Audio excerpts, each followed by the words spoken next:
Hola, continuamos con la siguiente presentación y nos vamos a alejar un poquito de el Espíritu Santo como siendo la presencia de Cristo. Aún vamos a seguir manteniendo un ojo en ese concepto y vamos a ver algunas citas que reflejan eso, pero vamos a mirar un poco más en detalle la obra del Espíritu Santo, la obra eh, del Padre y la obra del Hijo en la salvación del ser humano, el plan de la redención y el papel y el rol que juega el Espíritu Santo en esa obra para la salvación de cada uno de nosotros. Entonces, leamos la primera cita. Jehová es excelso y atiende al humilde, mas al altivo mira de lejos. Los sacrificios de Dios son el espíritu quebrantado, al corazón contrito y humillado no despreciarás tú, oh Dios.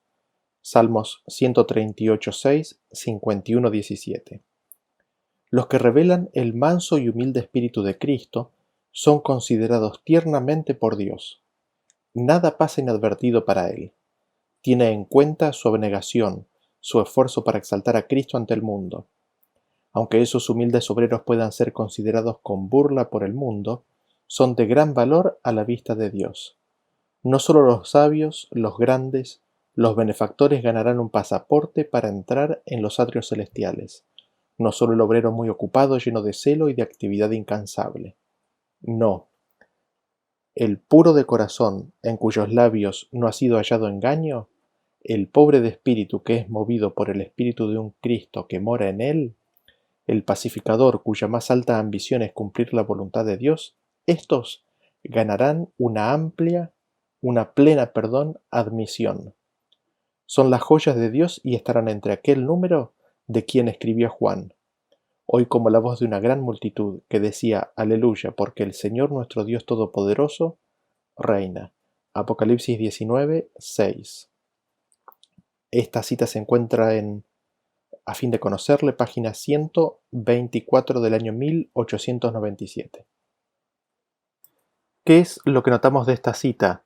Que no es la actividad lo que hace que alguien entre al reino de los cielos. No es aquel que está muy ocupado, no es aquel que está lleno de celo y de actividad, no es el gran benefactor, no son los sabios, no son los grandes, sino que aquel que es puro de corazón, aquel en el cual no hay engaño, aquel que es pobre de espíritu, aquel que es movido por el espíritu de un Cristo que mora en él, el pacificador.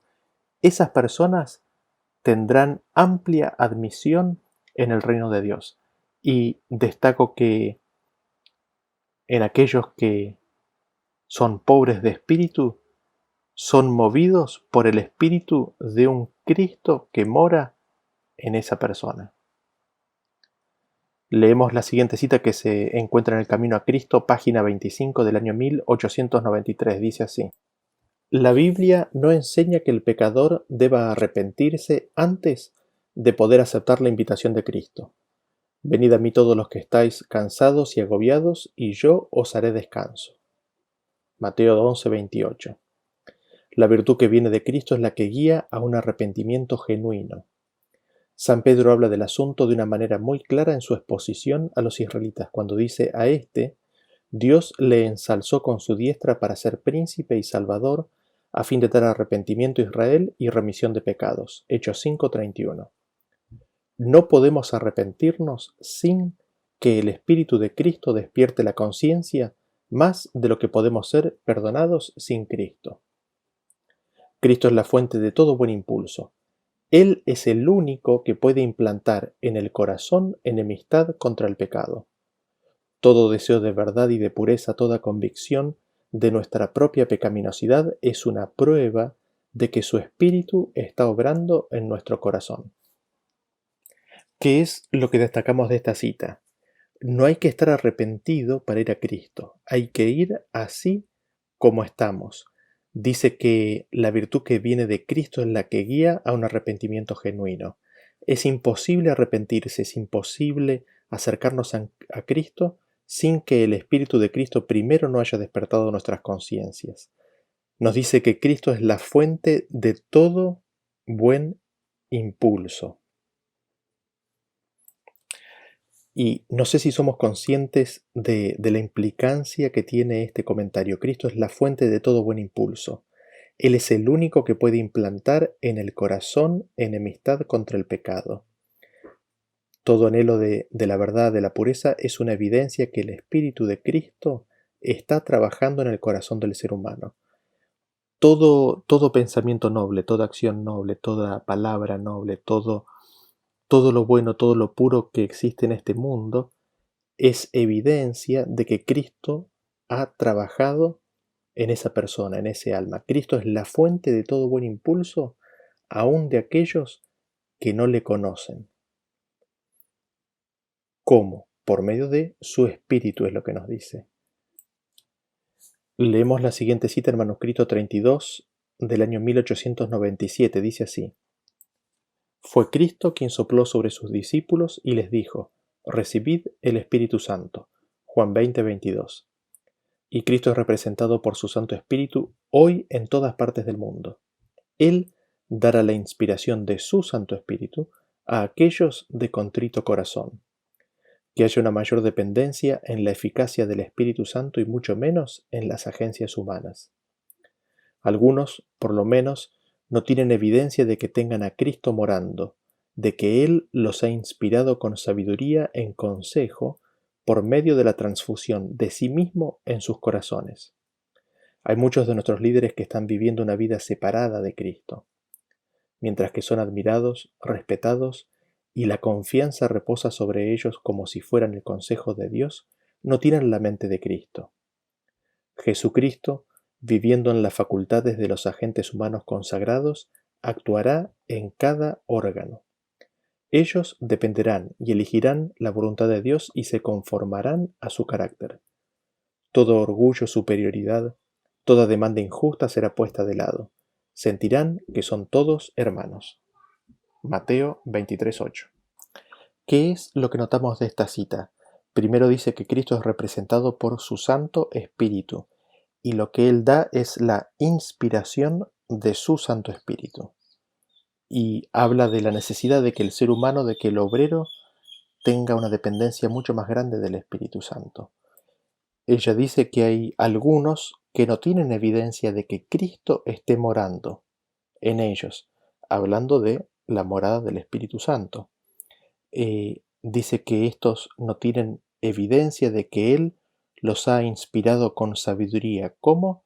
Por medio de la transfusión de sí mismo en sus corazones.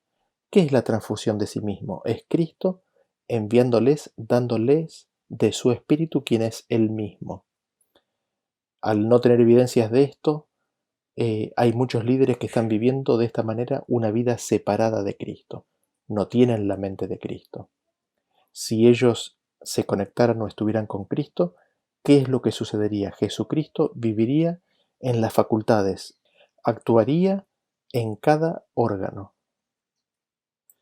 Leemos la siguiente cita que se encuentra en Hijos e Hijas de Dios, página 296. Dice así: Nuestra única esperanza reside en Cristo. Dios quiere que su pueblo gane victorias diariamente. Mediante sus dones celestiales, el Señor ha hecho amplia provisión para su pueblo.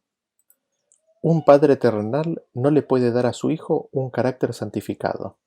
No puede transferirle su propio carácter. Solo Dios puede transmitírnoslo. Cristo sopló sobre sus discípulos y les dijo: Tomad el Espíritu Santo. Este es el gran don del cielo. Cristo les impartió su propia santificación mediante el Espíritu. Los embebió con su poder para que pudieran ganar almas para el Evangelio. En adelante Cristo viviría a través de sus facultades y hablaría a través de sus palabras. Fueron privilegiados al saber que en lo futuro Él y ellos serían uno. Debían apreciar sus principios y permitir que su espíritu los dirigiera. En ese caso, no seguirían más sus propios caminos ni hablarían sus propias palabras. Las que hablaran procederían de un corazón santificado y de labios santificados. Ya no vivirían por más tiempo su vida egoísta. Cristo viviría en ellos y hablaría por ellos. Les concedería la gloria que tenía con el Padre para que Él y ellos fueran uno con Dios. ¿Qué notamos de esta cita? que nuestra única esperanza es Cristo y que mediante los dones celestiales, mediante el regalo del Espíritu Santo, Dios ha hecho una amplia provisión. ¿Y en qué consiste este regalo? En el regalo de un carácter santificado que Dios nos lo transmite. ¿Cómo Dios nos lo transmite? Cristo sopla sobre sus discípulos el Espíritu Santo. Y lo que Cristo sopla sobre sus discípulos cuando sopla el Espíritu Santo es su propia santificación, es su poder, es Cristo viviendo en ellos a través de sus facultades y hablando a través de sus palabras. Esto hace a Cristo y a sus discípulos uno, uno entre ellos y uno con Dios. Es Cristo viviendo en ellos y hablando por ellos por medio de su Espíritu. Ese Espíritu es la gloria que Él tenía, que Cristo, ¿no? Tenía con el Padre desde antes de la fundación del mundo. Leemos la siguiente cita que se encuentra en Ser semejantes a Jesús, página 35. Dice así: Para ser cristianos vivos debemos tener una conexión vital con Cristo. Cuando los afectos están santificados, nuestras obligaciones para con Dios ocuparán el primer lugar, siendo secundario todo lo demás. Para tener un amor firme y siempre creciente hacia Dios y una percepción clara de su carácter y sus atributos, debemos mantener los ojos de la fe fijados constantemente en Él. Cristo es la vida del alma.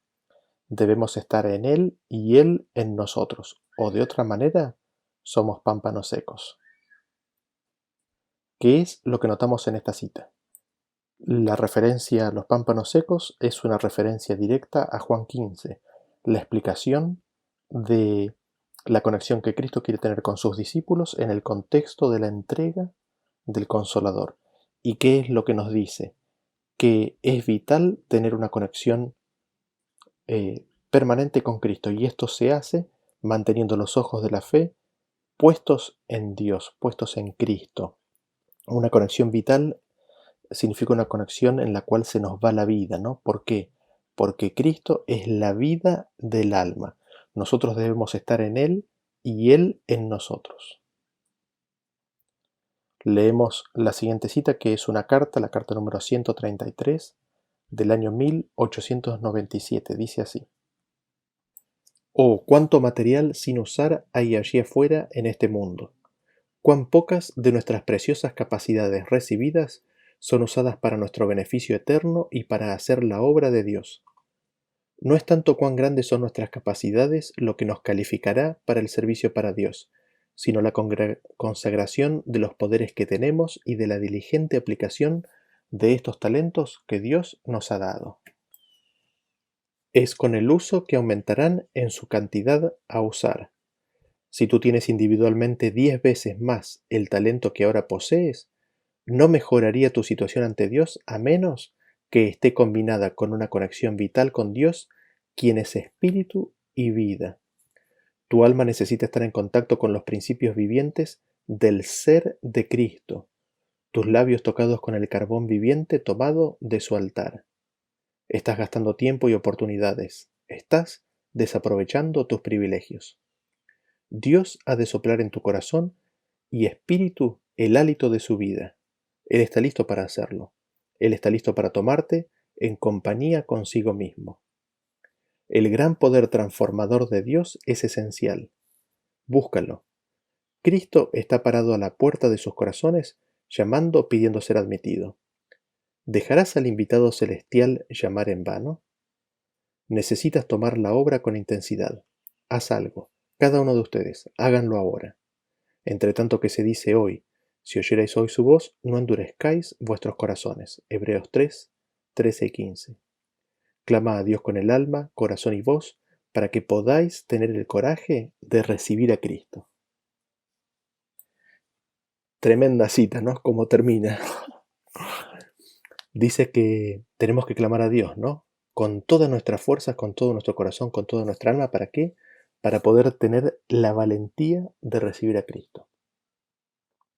¿Por qué? Porque el poder transformador de Dios es esencial y se obtiene recibiendo a Cristo.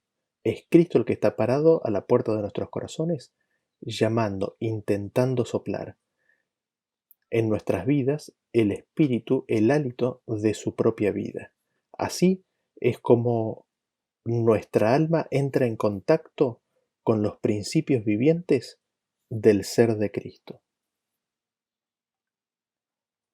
Leemos la siguiente cita que se encuentra en El deseado de toda la gente, es página 626 del año 1898. También se encuentra en la Review Herald del 19 de noviembre de 1908. Dice así: al describir a sus discípulos la obra y el cargo del Espíritu Santo, Jesús trató de inspirarles el gozo y la esperanza que alentaba su propio corazón. Se regocijaba por la ayuda abundante que había provisto para su iglesia. El Espíritu Santo era el más elevado de todos los dones que podía solicitar de su Padre para la exaltación de su pueblo. El Espíritu iba a ser dado como agente regenerador y sin esto el sacrificio de Cristo habría sido inútil. El poder del mal se había estado fortaleciendo durante siglos y la sumisión de los hombres a este cautiverio satánico era asombrosa. El pecado podía ser resistido y vencido únicamente por la poderosa intervención de la tercera persona de la divinidad, que iba a venir no con energía modificada, sino en la plenitud del poder divino. El Espíritu es el que hace eficaz lo que ha sido realizado por el Redentor del mundo. Por el Espíritu es purificado el corazón. Por el Espíritu llega a ser el creyente partícipe de la naturaleza divina. Cristo ha dado su Espíritu como poder divino para vencer todas las tendencias hacia el mal, hereditarias y cultivadas, y para grabar su propio carácter en su iglesia. ¿Qué es lo que notamos de esta cita? De que el Espíritu Santo es el don más grande que Cristo podría haber provisto para su iglesia, y que la entrega de este don del Espíritu es la entrega de un agente regenerador. Sin este agente regenerador, el sacrificio de Cristo es inútil. ¿Por qué? Porque el pecado tan solo puede ser resistido por el Espíritu Santo. El pecado tan solo puede ser resistido por la tercera persona de la divinidad. La tercera persona de la divinidad es el Espíritu. Es el Espíritu que purifica el corazón. Cuando el creyente recibe el Espíritu, recibe o es partícipe de la naturaleza divina. Y después nos dice qué Espíritu es este. Nos dice que es el Espíritu de Cristo, porque Cristo ha dado su Espíritu como poder divino para vencer todas las tendencias al mal, independientemente de si son cultivadas o de si son heredadas. Cristo ha dado su Espíritu, Cristo ha dado a la tercera persona de la divinidad para poder grabar su propio carácter en su iglesia.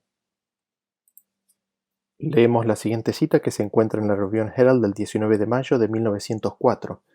La cita dice así: Cristo afirmó que después de su ascensión enviaría a su iglesia su mayor regalo, el Consolador, que iba a ocupar su lugar. El Consolador es el Espíritu Santo, el alma de su vida, la eficiencia de su iglesia, la luz y la vida del mundo. Con su Espíritu, Cristo envía una influencia reconciliadora y un poder que quita el pecado. En el regalo del Espíritu, Jesús dio al hombre el bien más elevado que el cielo podía entregar. El Salvador miró a la humanidad y vio que estaba bajo el poder del príncipe de la oscuridad, pero también vio que había esperanza para los seres humanos, porque hay poder en la naturaleza divina para contender exitosamente contra las agencias de maldad.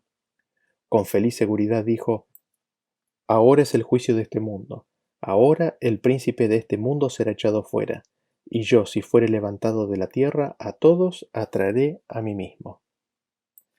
¿Qué es lo que notamos en esta cita? Que el Consolador, el Espíritu Santo, es el mayor regalo que Cristo podía dar. De hecho, dice que es su mayor regalo. ¿Y qué es lo que Cristo regaló al mundo? ¿Qué es lo que Cristo regaló a la iglesia? Regaló el alma de su vida. El alma de su vida se constituye en la eficiencia de la iglesia, de su iglesia. Es la luz y la vida del mundo. Y En el regalo del Espíritu dice que Jesús dio al hombre el bien más elevado que el cielo podía entregar. ¿Por qué? Porque entregó el alma de su propia vida, se entregó a sí mismo. Don o regalo más elevado no se podía dar. Leamos la siguiente cita que se encuentra en El deseado de toda la gente, es página 630-631 del año 1898. Dice así: Yo soy la vid, vosotros los pámpanos, dijo Cristo a sus discípulos. Aunque él estaba por ser arrebatado de entre ellos, su unión espiritual con él no había de cambiar. La unión del sarmiento con la vid, dijo, representa la relación que habéis de sostener conmigo. El pámpano está injertado en la vid viviente y fibra tras fibra, vena tras vena va creciendo en el tronco. La vida de la vid llega a ser la vida del pámpano. Así también el alma muerta en delitos y pecados recibe vida por su unión con Cristo. Por la fe en Él como Salvador personal se forma esa unión. El pecador une su debilidad a la fuerza de Cristo y su vacuidad a la plenitud de Cristo, su fragilidad a la perdurable potencia de Cristo. Entonces tiene la mente de Cristo. La humanidad de Cristo ha tocado nuestra humanidad y nuestra humanidad ha tocado su divinidad. Nuestra humanidad, ha tocado la divinidad. Así, por la intervención del Espíritu Santo, el hombre viene a ser participante de la naturaleza divina, es acepto en el amado. ¿Qué es lo que notamos de esta cita? Que en esta figura que Cristo establece entre la vid y los pámpanos, que establece la relación de Cristo con sus discípulos, la intervención del Espíritu Santo, cuando Cristo les dijo eso, lo que les estaba diciendo es que a pesar de que Él iba a ser arrebatado de ellos, a pesar de que Él no iba a estar más con ellos, su unión espiritual con Él no había de cambiar. ¿Esto qué significa? Que ellos habían recibido el Espíritu de Cristo, tenían el Espíritu de Cristo morando en ellos en ese momento. Y lo que nos dice es que así como el pámpano recibe la vida de la vid, así también es cuando estamos unidos con Cristo por medio de la fe. Es por medio del Espíritu Santo de que el hombre viene a ser participante de la naturaleza divina y recibe la mente de Cristo. Así la humanidad puede tocar la divinidad, su divinidad, la divinidad de Cristo. Leamos la siguiente cita que se encuentra en Youth Instructor del 10 de enero de 1895. Dice así: Jesús ha amado a los hombres y ha hecho toda provisión para que el alma comprada con sangre tenga un nuevo nacimiento, una nueva vida derivada de su propia vida, así como el pámpano deriva su vida de la vid. El que tiene al Hijo tiene la vida, el que no tiene al Hijo de Dios no tiene la vida.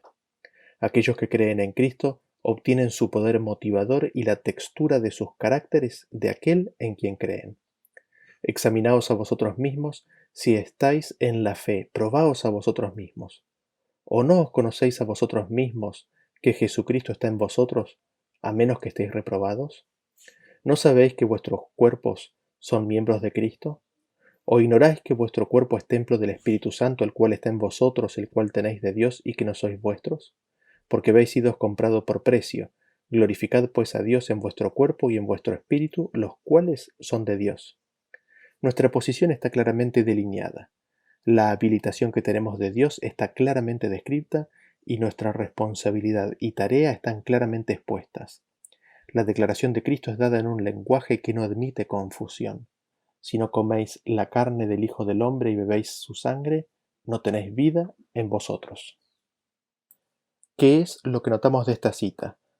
Ella nos dice que nuestra posición está claramente explicada, que las declaraciones de Cristo son tan claras que no necesitan explicación. Ella dice que no admite confusión el lenguaje utilizado. Y lo interesante es que utiliza un versículo a continuación que muchas veces ha generado un poco de confusión. Ella dice: si no coméis la carne del Hijo del Hombre y no bebéis su sangre, no tenéis vida en vosotros. Y esto, ¿cómo se explica? ¿Cómo se entiende? Se entiende en el contexto de justo lo que habíamos leído antes. Así como el sarmiento obtiene la vida de la vid, así también Los discípulos obtienen una vida nueva derivada de la vida misma de Cristo. Por eso dice: el que tiene el Hijo tiene la vida, el que no tiene el Hijo no tiene la vida. Teniendo el Hijo tenemos un poder motivador, y aquí viene la apelación hecha en forma directa, que ella hace conectando y juntando los versículos que siguen a continuación, ¿no? Examinémonos a nosotros mismos. ¿Acaso no está Jesucristo en nosotros, a menos que estemos reprobados? ¿No sabemos acaso de que nuestros cuerpos son miembros de Cristo? ¿Acaso ignoramos que nuestro cuerpo es templo del Espíritu Santo? Todos estos conceptos se vinculan con el comer la carne del Hijo del Hombre y beber su sangre. Recibir es tener la vida de Cristo. Es la recepción del Consolador, del Espíritu Santo. Leemos la siguiente cita, que se encuentra en la Review and Herald del 14 de octubre de 1902. Dice así: Cristo representó al Padre. Él sabía lo que el Padre haría en cualquier y toda circunstancia, e hizo tal como el Padre hubiese hecho. Hizo manifiesto en su obra los caminos de Dios. El Dios viviente estaba obrando por medio de su Hijo. Jesús, cuando se hizo hombre, tenía una acuciante conciencia de las necesidades del mundo, y empleó los poderes humanos dados por Dios para beneficio del hombre, mientras que en cada acto de misericordia y curación tomó del poder divino ese poder que hizo los mundos. El Señor Jesús está todo listo para impartir la misma ayuda a todos aquellos que consagran sus poderes a su servicio, aquellos que sientan la necesidad de que se les imparta su gracia. A todos aquellos que quieran ser receptores de su Espíritu, virtud fluye de Cristo. Y es en esta forma que el carácter de Dios, la perfección de Cristo y el Padre, es traída ante el mundo. El agente humano es completo en Cristo. Aprendiendo en la escuela de Cristo, diariamente estudiando su vida, venimos a ser uno con Él y reflejamos las virtudes de su carácter. Es interesante cómo empieza esta cita. Empieza diciéndonos que Cristo representó al Padre perfectamente y que lo que Dios hubiese hecho en la tierra es lo que Cristo hizo. Es exactamente lo que Cristo hizo. Y después ella dice que Jesús, estando aquí en la tierra, tenía una conciencia exacta o acuciante de las necesidades de este mundo, y empleó los poderes humanos para beneficio del hombre, y empleó el poder divino, ese poder que hizo los mundos, en cada acto de misericordia y curación, cuando perdonó los pecados y cuando curó y sanó, cuando habló palabras de misericordia al cansado. Y es interesante que aquí ella junta los dos poderes, ¿no? El poder humano y el poder divino trabajando en forma conjunta. El ser humano es dotado de poder. ¿Cuáles son los poderes que tiene el ser humano? Poder de hablar, el poder de razonar, el poder utilizar su cuerpo, el poder de la palabra. Son todos dones y talentos que Dios en la creación del hombre confirió sobre el hombre y que constituyen sus poderes. Y nos dice la cita que Jesús está listo para impartir exactamente la misma ayuda que Él tuvo cuando estuvo aquí en la tierra, que especialmente aquellos que tengan la necesidad de ser receptores de su Espíritu recibirán la virtud que sale, que fluye de Cristo, recibirán ese poder divino que hizo los mundos. Y dice que es de esta forma en la cual el carácter de Dios, la perfección de Cristo y el Padre es traída ante el mundo. ¿Cómo? El agente humano siendo completo en Cristo, estando en la escuela de Cristo todo el día, todos los días. Así reflejamos su carácter. Veamos la siguiente cita, que se encuentra en Mensajes Selectos, tomo 3, página 218 del año 1890. Dice así: El pecador aparece delante de Dios como una persona justa, goza del favor del cielo y por el Espíritu tiene comunión con el Padre y con el Hijo.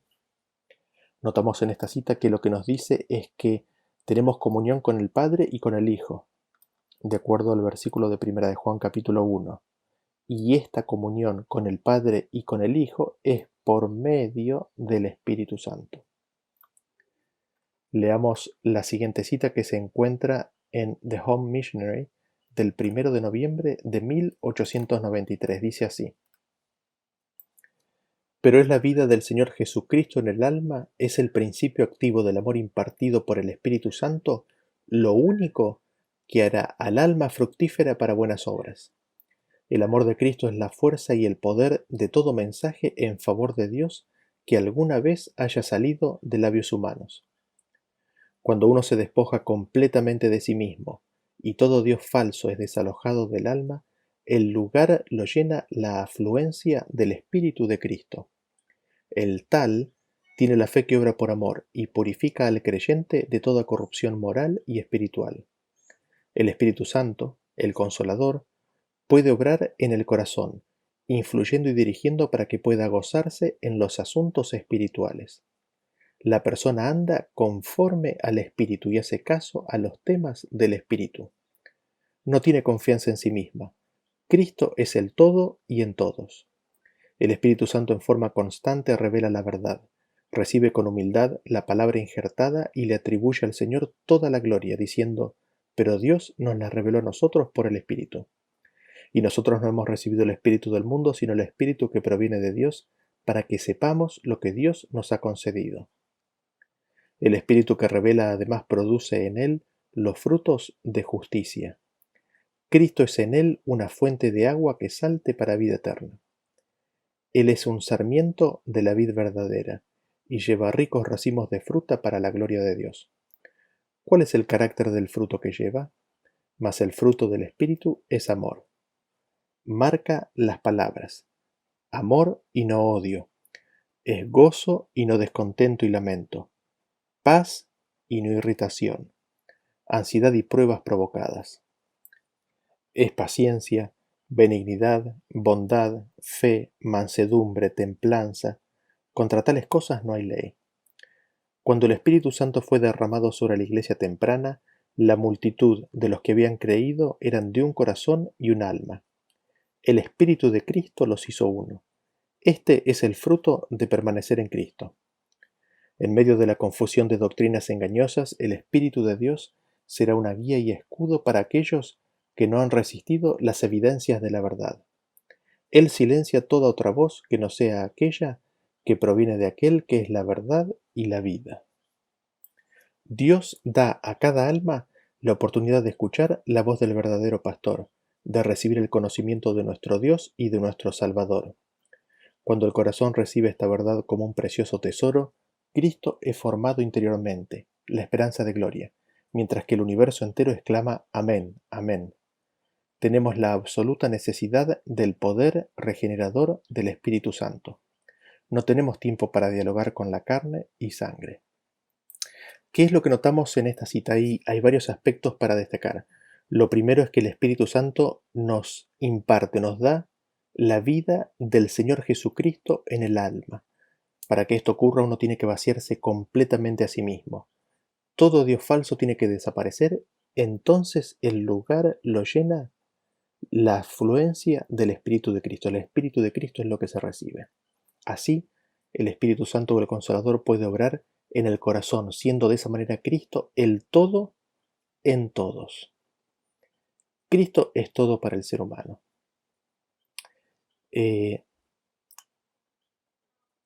Un poquito más adelante nos dice que el Espíritu revela en él los frutos de justicia e inmediatamente después dice que Cristo es en él como una fuente de agua que salta para vida eterna. Es el Espíritu de Cristo el que unió los corazones y las almas de la iglesia primitiva. Fue el Espíritu de Cristo el que lo hizo. ¿Y cómo es que lo hizo? ¿Cómo fue posible de que llegara a hacer esto? Lo hizo porque estos discípulos permanecieron en Cristo. Y la cita termina diciendo de que Dios le da a toda y a cada alma la oportunidad de escuchar la voz del verdadero pastor a través del don del Espíritu Santo. Y al escuchar la voz del verdadero pastor se recibe el conocimiento del Dios verdadero y de nuestro Salvador. Cuando esta verdad, ¿qué verdad?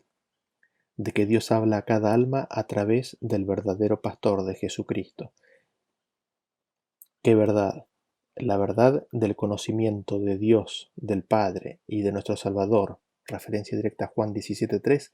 Cuando se recibe esta verdad, como si fuera algo muy precioso, algo muy valioso, entonces Cristo es formado interiormente, la esperanza de gloria. Cuando se recibe esta verdad, el universo entero exclama: Amén, amén. Leamos la siguiente cita que se encuentra en La Fe por la cual vivo del 31 de marzo. También está en la revista Signs of the Times del 28 de mayo de 1902. La cita dice así: Debe haber un poder que obre en el interior una vida nueva de lo alto, antes de que el hombre pueda convertirse del pecado a la santidad. Ese poder es Cristo. Solamente su gracia puede vivificar las facultades muertas del alma y atraerlas a Dios, a la santidad. Muy interesante, ¿qué es lo que dice?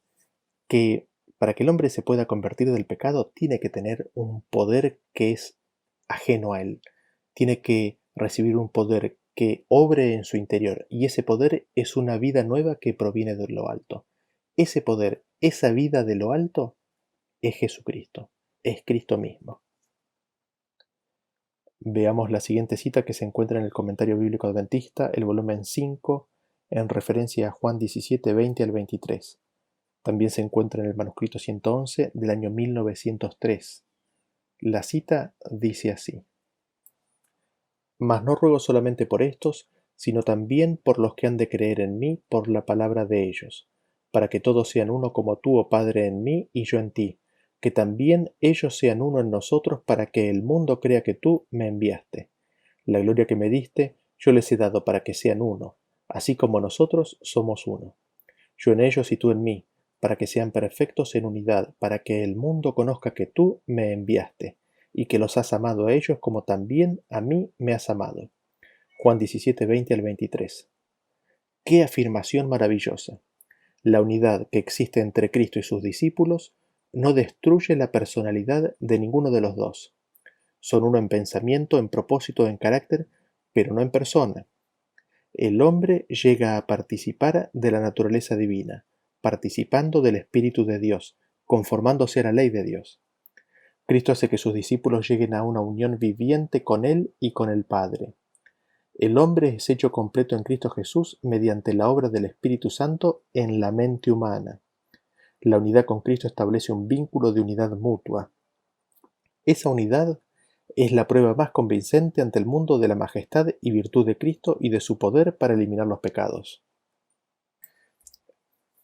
¿Qué es lo que notamos de esta cita?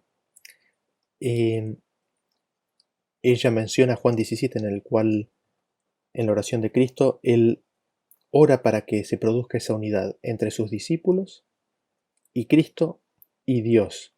Y lo que dice es que esa unidad no destruye la personalidad de ninguna de las personas, de ninguno de los dos, ni de Cristo ni de sus discípulos, así como tampoco de Dios o del Padre con la de Cristo. Son uno en pensamiento, en propósito y en carácter, pero no en persona. Son seres diferentes, son individuos diferentes. Y es recibiendo esa gloria que Cristo había recibido antes de la fundación del mundo, es recibiendo esa vida que el hombre llega a ser participante de la naturaleza divina, participando del Espíritu de Dios, conformándose a la ley de Dios. Y noten ustedes que dice que Cristo lleva a sus discípulos a una unión viviente con Él y con el Padre. No es una unión que esté muerta o no es una unión sin vida, es una unión viviente. Cuando el hombre recibe el Espíritu Santo es hecho completo en Cristo Jesús. Lo otro que notamos es que esto es por medio de la obra del Espíritu Santo en la mente humana. El Espíritu Santo trabaja, obra en la mente humana. Veamos la siguiente cita que se encuentra en la Review Herald del 27 de mayo de 1890. Dice así: El Señor tiene un pueblo por el cual Él ora para que ellos sean uno con Él, así como Él es uno con el Padre. Si nosotros, como cristianos, somos hacedores de la palabra, practicaremos en nuestras vidas aquello por lo cual Cristo oró, pues mediante su Santo Espíritu Jesús puede unir corazón con corazón. Estamos viviendo los peligros de los últimos días. Malos tiempos están sobre nosotros. Espesas tinieblas han oscurecido la tierra. Satanás busca interponer su infernal sombra entre nosotros y Dios, de tal manera oscurecer la luz del cielo por medio de toda artimaña a su disposición. Pero todos los que claman ser cristianos, si son semejantes a Cristo, seguirán de cerca las pisadas de Jesús. Ellos tendrán la mente que estaba en Cristo Jesús. ¿Qué es lo que notamos en esta cita? Haciendo nuevamente referencia a la oración de Jesús, de Juan 17:3, de que los discípulos sean uno con Cristo y con el Padre, nos dice que es por medio de su Santo Espíritu, es decir, del Espíritu Santo de Jesús, por medio del cual Él puede hacer esto, puede unir corazón con corazón, sin que ninguno de ellos pierda su individualidad, su personalidad. Al ocurrir esto, nos dice que los discípulos tendrán la misma mente o tendrán la mente que estaba en Cristo Jesús. Leamos la siguiente cita que se encuentra en Signs of the Times del 27 de septiembre de 1899. Dice así: el Espíritu Santo nunca deja sin asistir al alma que busca a Jesús. Toma de las cosas de Cristo y se las muestra al que busca. Y si el ojo es mantenido fijo en Jesús, el cortés trabajo del Espíritu no cesa hasta que el alma ha sido conformada a su imagen. Por medio de la influencia del Espíritu, el pecador es cambiado en espíritu y propósito hasta que llega a ser uno con Cristo. Su amor por Dios se incrementa, tiene hambre y sed de justicia y contemplando a Cristo es transformado de gloria en gloria, de carácter en carácter y llega a ser más y más semejante a su Maestro. Cristo es formado en el interior y por su Espíritu Él cumple la promesa: nunca te dejaré ni nunca me olvidaré de ti.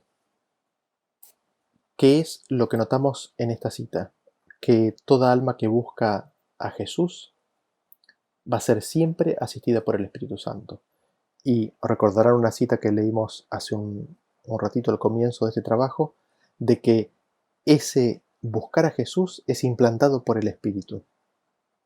El mismo Espíritu implanta el anhelo de buscar a Jesús y en cuanto eso toma fruto y la persona, escuchando la voz del Espíritu, sigue ese llamado, ahí mismo el Espíritu Santo asiste a esa alma.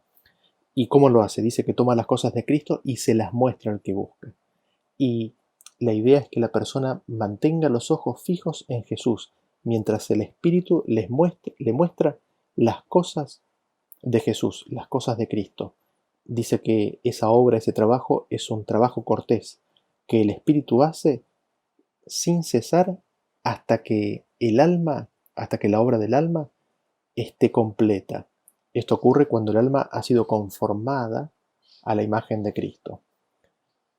En ese sentido, nos dice que el pecador es cambiado en espíritu y en propósito por medio de la influencia del Espíritu Santo.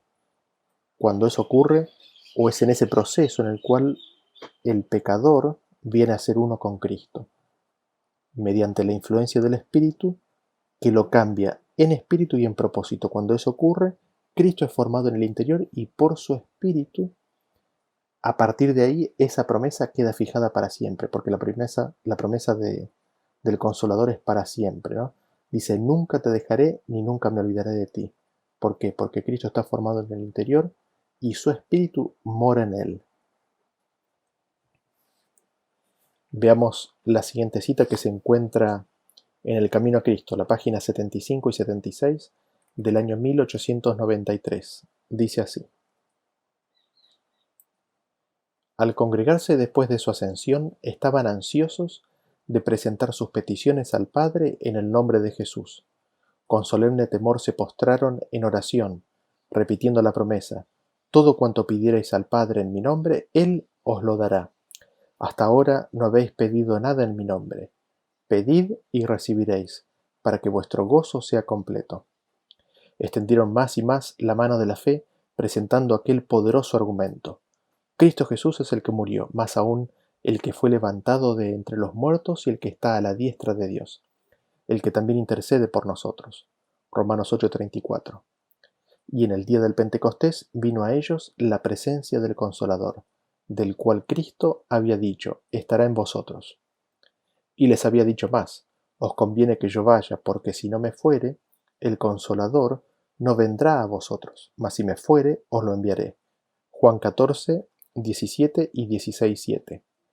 Y desde aquel día Cristo había de morar continuamente por el Espíritu en el corazón de sus hijos. Su unión con ellos era más estrecha que cuando Él estaba personalmente con ellos. La luz, el amor y el poder de la presencia de Cristo resplandecían en ellos, de tal manera que los hombres, mirándolos, se maravillaban y al fin los reconocían, que eran de los que habían estado con Jesús. Hechos 4:13. Todo lo que Cristo fue para sus primeros discípulos, desea hacerlo para sus hijos hoy, porque en su última oración, realizada con el pequeño grupo de discípulos que reunió a su alrededor, dijo: No ruego solamente por estos, sino por aquellos también que han de creer en mí por medio de la palabra de ellos. Juan 17:20. Jesús oró por nosotros y pidió que fuésemos uno con Él, así como Él es uno con el Padre. ¡Qué unión tan preciosa! El Salvador había dicho de sí mismo: No puede el Hijo hacer nada de sí mismo. El Padre, morando en mí, hace sus obras. Juan 5:19 y 14:10. De modo que si Cristo está en nuestro corazón, obrará en nosotros, así el querer como el obrar a causa de su buena voluntad. Filipenses 2:13. Trabajaremos como trabajó Él, manifestaremos el mismo espíritu, y amándole y morando en Él así, creceremos en todos respectos en los que Él es la cabeza, es decir, en Cristo. Interesante cita. ¿Qué es lo que notamos aquí? De que Cristo le había dicho a sus discípulos que pidieran en su nombre y que presentaran su nombre como razón por la cual Dios les habría de dar lo que ellos pidieran. Y nos dice que en el día del Pentecostés les vino la presencia del Consolador. ¿Y qué significaba que haya venido la presencia del Consolador? Significaba que desde aquel día Cristo había de morar continuamente por el Espíritu en el corazón de sus hijos, y esto haría que la unión con ellos sea aún más estrecha que cuando estaba personalmente con ellos, cuando estaba físicamente con ellos, ¿no? La luz, el amor y el poder de la presencia de Cristo resplandecían en ellos, de tal manera que los hombres se daban cuenta. Descrito en Hechos 4:13. ¿Qué es lo que dice entonces? Esto nos dice que la recepción del Espíritu Santo en el día del Pentecostés es la recepción de la luz, el amor y el poder de la presencia de Cristo en el corazón de sus discípulos. Y ella hace una conexión entre la obra de Jesús y la obra de sus discípulos. La promesa que le fue dada a los discípulos es una promesa que nos fue dada a nosotros también. Así como en Cristo, así como Cristo oró de que la unión que él tenía con el Padre se manifieste en nuestras vidas, nosotros siendo uno con el Hijo y con el Padre, y explica y amplía esto diciendo que el Hijo no hace nada, sino que el Padre que mora en él hace las obras. Ella establece ese paralelismo de unión y de relación que existía a sus discípulos, pero con Jesús. Si Cristo está en nuestro corazón, Él es el que obrará en nosotros el querer como el hacer por su buena voluntad, y creceremos en todas las cosas en Cristo. Leamos la siguiente cita que se encuentra en El deseado de toda la gente, es página 353 del año 1898. Dice así: Cristo se hizo carne con nosotros a fin de que pudiésemos ser un espíritu con Él. En virtud de esta unión hemos de salir de la tumba, no simplemente como manifestación del poder de Cristo, sino porque, por la fe, su vida ha llegado a ser nuestra. Los que ven a Cristo en su verdadero carácter y le reciben en el corazón, tienen vida eterna. Por el Espíritu es como Cristo mora en nosotros, y el Espíritu de Dios, recibido en el corazón por la fe, es el principio de la vida eterna. ¿Qué es lo que notamos en esta cita? Quizás en primer lugar, la relación que establece, ¿no?, con la naturaleza del ser. Nosotros somos carne y Cristo se hizo carne. ¿Con qué finalidad? Para que nosotros pudiésemos ser lo que Él es, para que nosotros pudiésemos ser un espíritu con Él. En ese sentido, su vida viene a ser nuestra vida. Y nos dice que los que ven a Cristo en su verdadero carácter. Esto hace referencia a su carácter, pero también hace referencia a su identidad, a quién es Él, a qué es lo que Él hizo y hace por nosotros hoy en día. Los que ven a Cristo en su verdadero carácter, en relación con la humanidad y en relación con cada uno de nosotros en forma personal, y le recibimos por fe en el corazón, cuando lo vemos así y le recibimos, tenemos y recibimos la vida eterna. Es por medio del Espíritu como Cristo mora en nosotros. Y este Espíritu, que es el Espíritu de Dios, es el principio de la vida eterna. Leamos una última cita más. Esta cita se encuentra en el Youth Instructor del 5 de julio de 1894. Dice así: una medida del Espíritu es dada a cada hombre para su beneficio. Por medio del ministerio de los ángeles, el Espíritu Santo es habilitado para trabajar sobre la mente y el corazón del agente humano y acercarlo a Cristo, quien pagó el rescate por su alma, a fin de que el pecador pueda ser rescatado de la esclavitud del pecado y Satanás. Pero el Espíritu de Dios no interfiere con la libertad del agente humano. El Espíritu Santo es dado para que sea un ayudador, pudiendo así el agente humano cooperar con las inteligencias divinas, y es su función atraer al alma, pero nunca forzar a la obediencia. Cristo está listo para impartir todas las influencias divinas. Él conoce cada tentación que sobreviene al hombre y la capacidad de cada agente humano.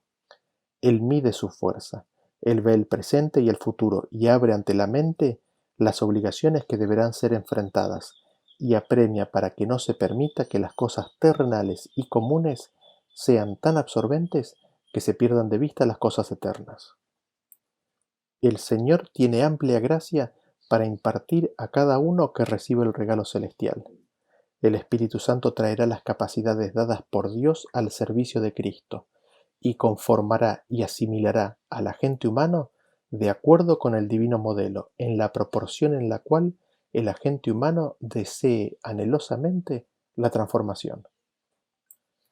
Cristo, nuestro mediador, es quien da el Espíritu Santo, y por medio del trabajo del Espíritu Santo, la expiación hecha en el Calvario es puesta en contacto con el alma del hombre a fin de transformar su carácter y cambiar su naturaleza, hasta que el fin pueda ser dicho en el cielo: sois colaboradores con Dios, llevando el yugo de Cristo, soportando su carga. Por medio de la agencia del Espíritu Santo, el hombre viene a ser el agente por medio del cual las almas son llevadas al reino de los cielos. Por medio de la santificación del Espíritu, el hombre es una luz para dirigir las almas en el camino de lo correcto y llevar almas a Jesucristo. Su agencia moral, anteriormente paralizada, es reavivada y vigorizada con energía espiritual. Por medio de la justicia imputada de Cristo, el cristiano es colocado en terreno ventajoso y viene a ser un canal por medio del cual el Espíritu Santo puede trabajar, y el trabajo hecho por el agente humano no decepciona a nuestro Redentor, porque en dichos instrumentos Él no ruega en vano con el alma de los hombres. Ellos no son embajadores que teniendo ojos no ven, teniendo oídos no oyen y teniendo corazones no entienden. ¿Qué es lo que destacamos de esta cita? Quizás lo primero que dice es que una medida del Espíritu Santo es dada a cada hombre para su beneficio. Esto es como, esto es como la parábola de los talentos. Sin embargo, dice que una medida del Espíritu Santo es dada a cada hombre para su beneficio. Después, lo que cada hombre haga con ese Espíritu Santo dirá si será multiplicado o de si se perderá o no. Nos dice que el Espíritu Santo se recibe, pero es el ministerio de los ángeles lo que habilita que el Espíritu Santo pueda trabajar sobre la mente y el corazón de la gente humana. Y cuando esto sucede, lo acerca al ser humano a Cristo. Ahora ella hace la aclaración de que el Espíritu Santo no trabaja en contra de la libertad de la gente humana. Se tienen que unir las dos agencias, se tienen que unir los dos poderes, el poder humano y el poder divino, han de cooperar en forma conjunta para la salvación del ser. En ese sentido nos dice que Cristo está listo para impartir todas las influencias divinas que hagan falta. nos dice que el Señor tiene amplia gracia para impartir a cada uno que reciba el regalo celestial. Es decir, todos aquellos que reciben el regalo celestial, el Señor aún más tiene más amplia gracia para impartir. Y es el Espíritu Santo el que trae las capacidades dadas por Dios al servicio de Cristo. Es el Espíritu Santo el que trae las habilidades, los dones, los talentos, las capacidades.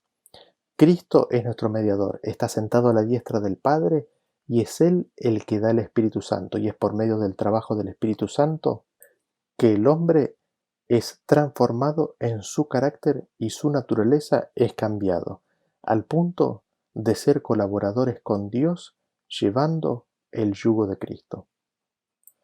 Que esa pueda ser una realidad en cada una de nuestras vidas. Nos vemos en el próximo tema. Hasta luego.